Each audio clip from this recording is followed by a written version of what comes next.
Ngayong araw magluluto naman po ako. Ito ang isa sa pamanang recipe ng aking nanay. Ito yung swak na swak lalo ngayong panahon ng tag-ulan dahil dun sa sabaw niya. Siguradong pagpapawisan ka.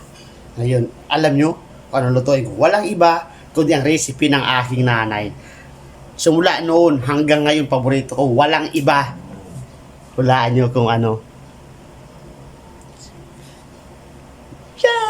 I-reveal ko na. Bulang lang. Alam nyo ba kung bulang lang? Narinig nyo na ba minsan? Isa yan sa paborito namin mga Bicolano. At lahing Batangginyo. Napakasimple.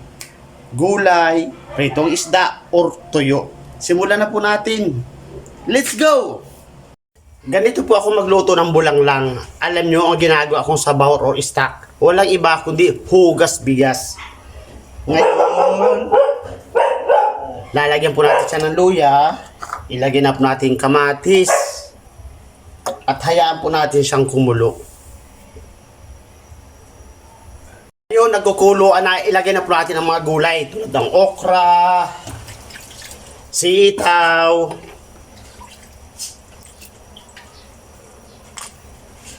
lagyan po natin siya ng broth cubes. Paminta. Chak, chak, chak, chak, chak, chak, chak. Yung siling pansiga, ilagay na rin po natin.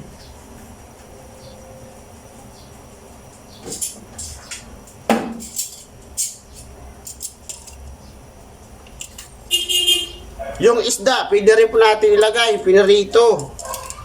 Yan, it.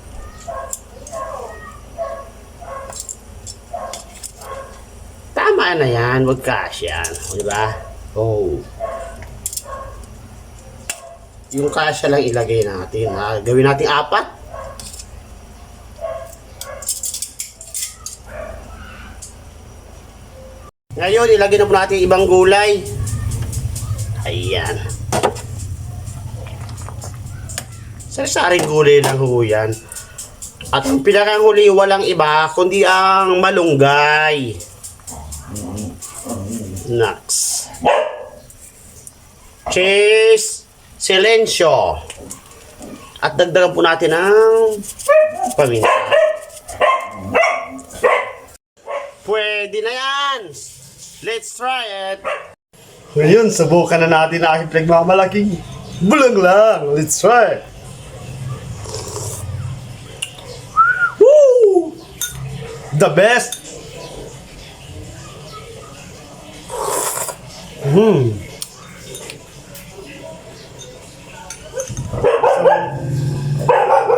Maingay ang alaga ko.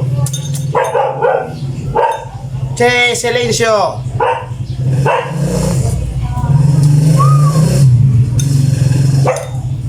Sarap ng bulang lang, promise.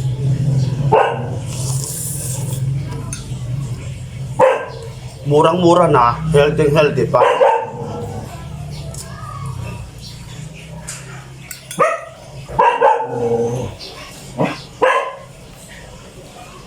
Bye-bye!